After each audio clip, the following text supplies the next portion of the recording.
Hello to all my physics pals. Paul Lake here with another physics problem solved. I hope you're doing well. And in here we're going to find the electric flux through a sphere with a point charge surrounded by a charged ring. And we're going to be dealing with these concepts: electric flux and fields, scalar products, and then flux through a closed surface. We'll talk about that. And really this problem anticipates Gauss's law, which is the next topic we're going to go over. Let's read the problem. We have a point charge Q is located at the center of a uniform ring. Here's our ring, having a charge density of lambda and a radius of A, as shown. Determine the total electric flux through a sphere centered at the point charge and having a radius r, where r is less than a. So here's my sphere. I'm putting this charge at the center of it. And then this ring is outside of the sphere. And that's what's the key idea. This ring here is outside the radius of that sphere. Okay, and so this is what's given. And I get a lot of my problems from my tutoring clients. If physics is stressing you out, if it's taking too much time and too much stress, I can help. Check in the description. There's a link in how to get a hold of me. I am a private tutor. My rates are reasonable, and I'm pretty good. I'm pretty good. I can help you. So this is what's given. What are we trying to find? Well, we want the total flux through the sphere. So there's my flux through the sphere. Okay. Now let's solve it. Now, here's what I suggest you do. Pause the video now. Try to work it yourself. If you get stuck or you want to check your work with mine, hit play. Don't skip around too much because I do a lot of instruction during my solution to the problem. You don't want to miss out on that. So let's get started. So we have two sources of flux here. And let's ignore the sphere for a minute. What would this electric field look like? Well, we have a point charge, and then we have a ring, which I'll draw in perspective like they did, of charge. And so here, this has got positive charge on it. Let's just give it positive charge. I don't think it's said, but I think we can assume that since it's the same color, it's the same charge, and we'll make this positive. Well, you know, the ring is probably going to, have field lines that come out like this, or, something like. Now this point charge is going to come. It wants to have field lines that are straight, but it's probably going to be diverted down like by the positive charge here. So I don't know. It's a complicated electric field, coming from all this positive charge, okay? So I think the electric field would look something like this, all these field lines coming out. And I'm really trying not to cross any field lines. So there you go. But if I surround this with a sphere right in here, what happens? Well, let's take a look at the sphere surrounding the point charge. So let's look at this point charge like this. Here's the point charge, and here's my sphere. Well, this point charge is putting out electric field lines, right? If I'm a positive test charge, I'm going to be repelled, and I just connect all those forces together to make a field line. Now, the field line wouldn't look like it's all symmetric like this if it was surrounded by a ring, but that's okay. What I'm doing is I'm showing you that the electric lines of flux are all coming out of this surface of the sphere, like so. And now, if I just look at this, I can say, well, what we're looking for is the flux coming out of the sphere due to this point charge. Even if these lines are distorted, it's the same number of lines coming out of the surface of the sphere. So I'm going to ignore the ring. I'm just going to take a look at the field lines created by that point charge in the center of this sphere. And well, here we have, and what's the equation for the amount of flux that's coming out? Well, the amount of flux depends on how the density of these field lines, which we call electric field, dotted with the area vectors. And so we just need to evaluate this. And you're almost never going to actually integrate this. It's always reduces down to a straight product, almost always. But look, if it's in a sphere, look at the point here and here and here and here. The electric field is just going to be, we know what the electric field is, and let's write down what the electric field is. It's a point charge, right? And this has a radius of r. So it's going to be k times the charge inside here divided by r squared, because that's the radius of the sphere, in the away direction, which we call r hat. And if you've never seen this unit vector before, it just means away from the center, away from the center, away from the center, away from the center. So it's a unit vector that's a little different than like I hat, j hat, k hat. It just means away from some central location. Okay.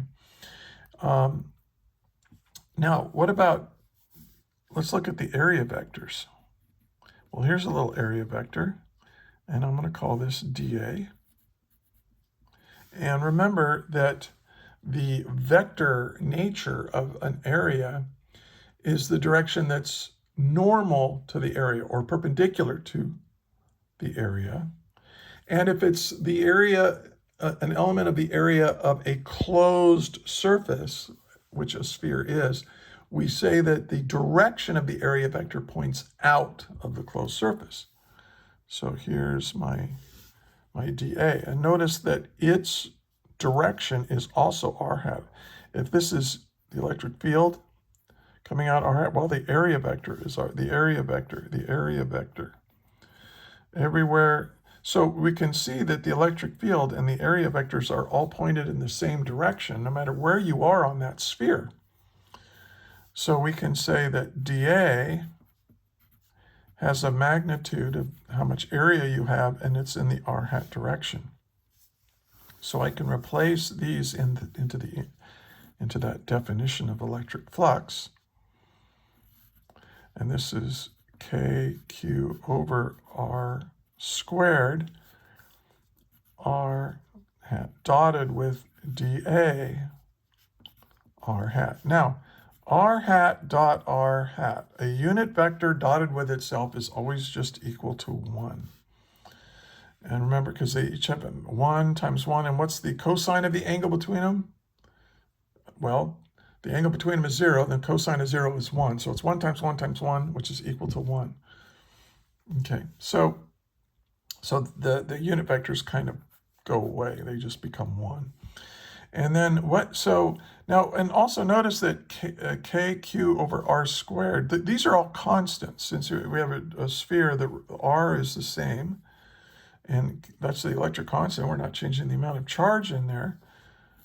So this becomes kq over r squared times the sum of all the area elements. Well, we have a sphere, so we know what this is just the area of the sphere.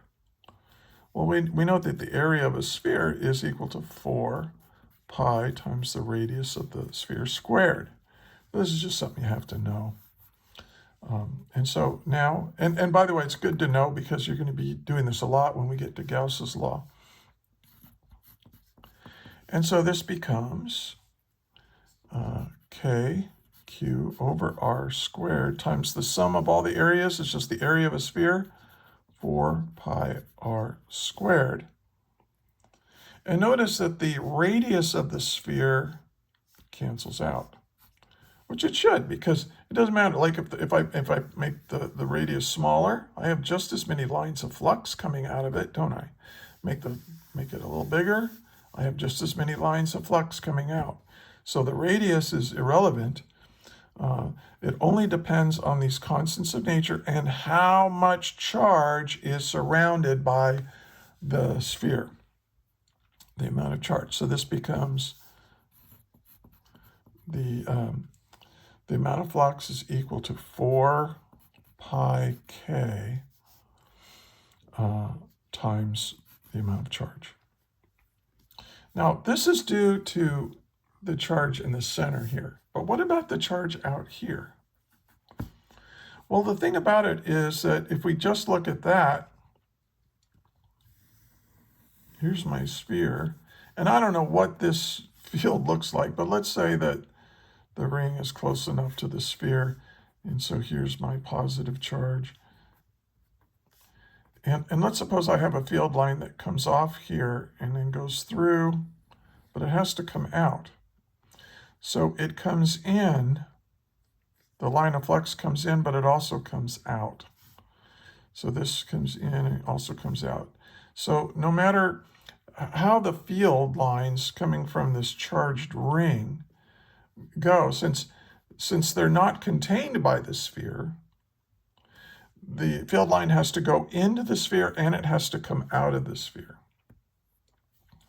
Well, one thing to remember is that if a line of flux is entering the sphere, we call that negative flux. So this is kind of a negative amount of flux.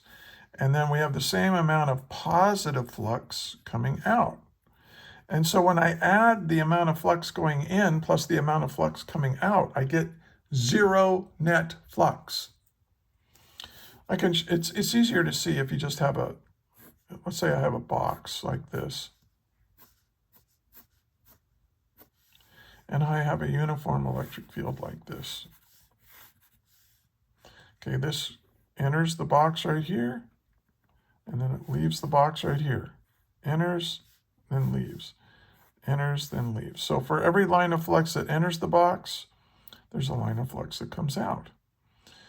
No matter what, as long as the field is generated by charge that's outside of my closed surface, then the total net flux is 0.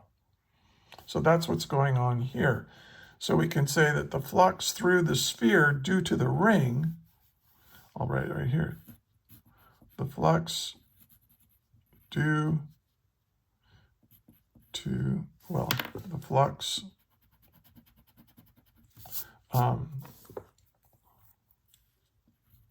flux entering the sphere due to the ring is 0. Okay, so if you add the flux due to the ring plus the flux due to the point charge in the center, you get this.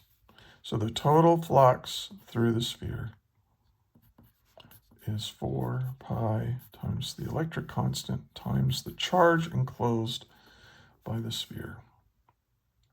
And there's our answer. And there it is. Another physics problem solved. Check in the description. I have links to other example problems and lectures on this topic. And please like, share, and subscribe and all that. And if you got all the way to the end here, I want to thank you for watching. I also want to thank you for studying physics. I know how difficult and stressful it can be, but we need smart, hardworking people like you to learn this stuff so that we can keep this technologically based civilization going. And also, it's just beautiful. The universe is beautiful, and it's really beautiful if you can study this stuff without having to worry about taking a test, because that's what makes it stressful. But you got to get through that, and I hope you do. And so, until the next video, may the net force be with you always. That is all.